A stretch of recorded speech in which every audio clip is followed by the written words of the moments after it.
This week marks 10 years since the state's largest wildfire. The Wallow Fire in 2011 chewed through homes, forests, really anything in its path.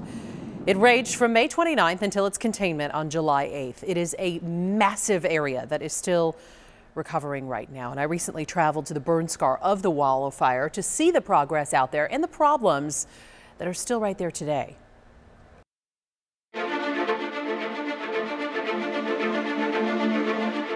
It has been 1 decade since a beast of a fire ripped through Arizona. This fire is going to kind of continue to do what it's doing, and it does have the potential to get big, especially with this wind. Taking homes and land in its path.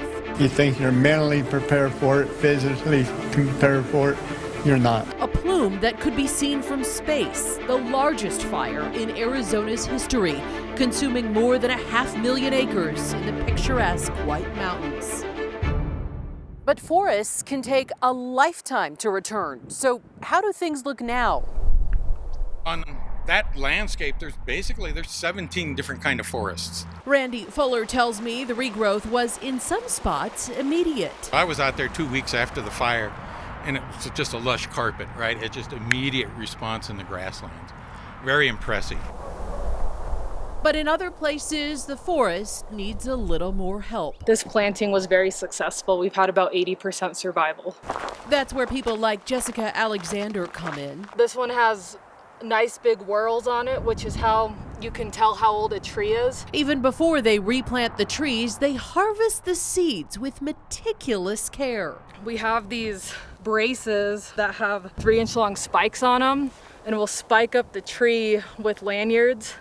And then you'll get up in the canopy and you'll go out on the limbs and you'll grab the cones and put them in a bag. An effort, she says, is deeply rewarding. Just to be able to put the trees back and, you'll come back 5-10 years and it's like, wow, we planted those and, they're going to come back and this is going to be here for, 150 years more for other people to enjoy. Yeah, quite a legacy. Yeah, definitely.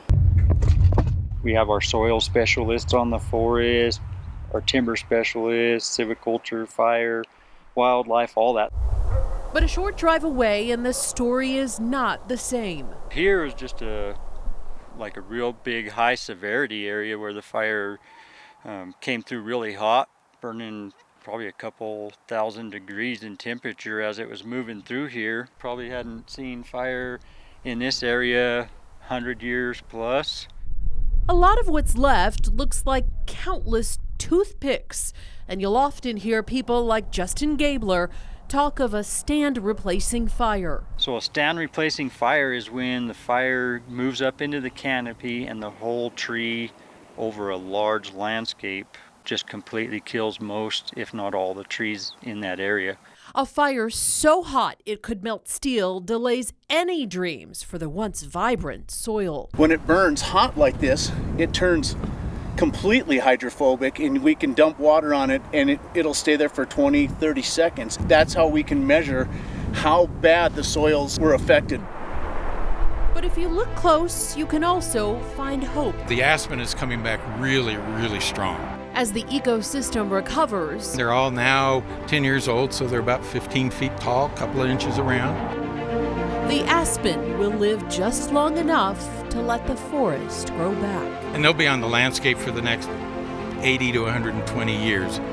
And they act as shade for the rest of the forest to come up underneath it. Katie Rammel, ABC 15, Arizona.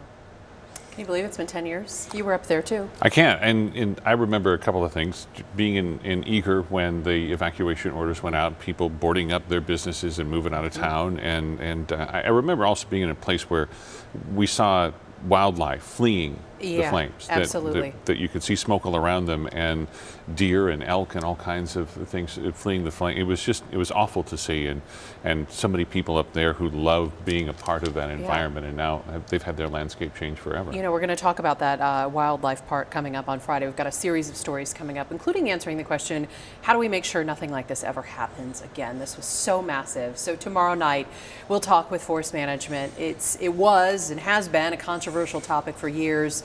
It seems to have grown a little quieter since this blaze. We'll have that for you tomorrow night at 6.